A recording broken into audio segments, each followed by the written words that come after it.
Sige sir, low beam. High beam. So ayun, magandang gabi sa lahat. So my name is JM from Crazy Modes Philippines.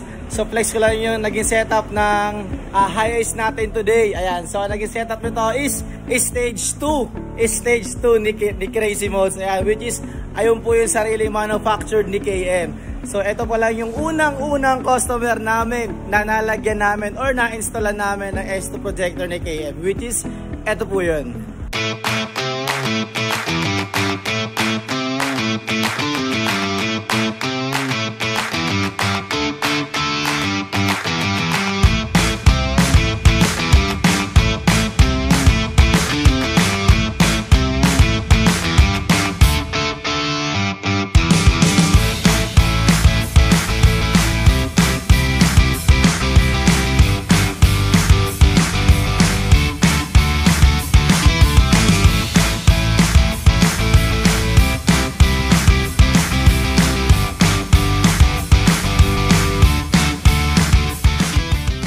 So ayun, sa mga gusto ng mga ganitong klaseng setup, ayan, PM lang po kayo sa page namin, Crazy Modes Philippines, para naman nakapag-avail na rin kayo ng ganitong klaseng S2 projector ni KM.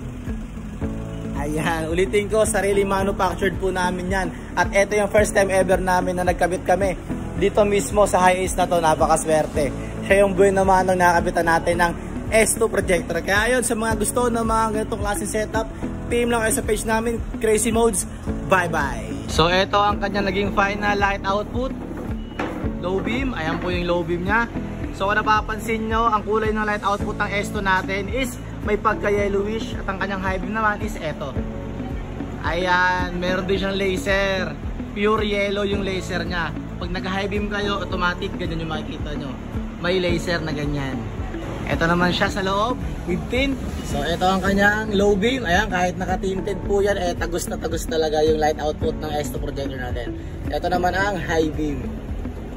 Ayan, kung napapansin nyo yung may bilog na yan, ayan po yung laser ng S2 natin. So ito pala siya pag naka-park light. So naka-amber demo na siya.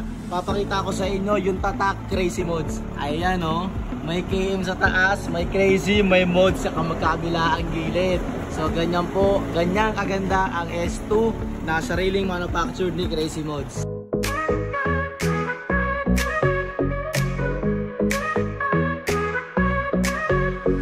Sunshine in my pocket, stepping through the street, wake up smiling brightly, feel the summer heat.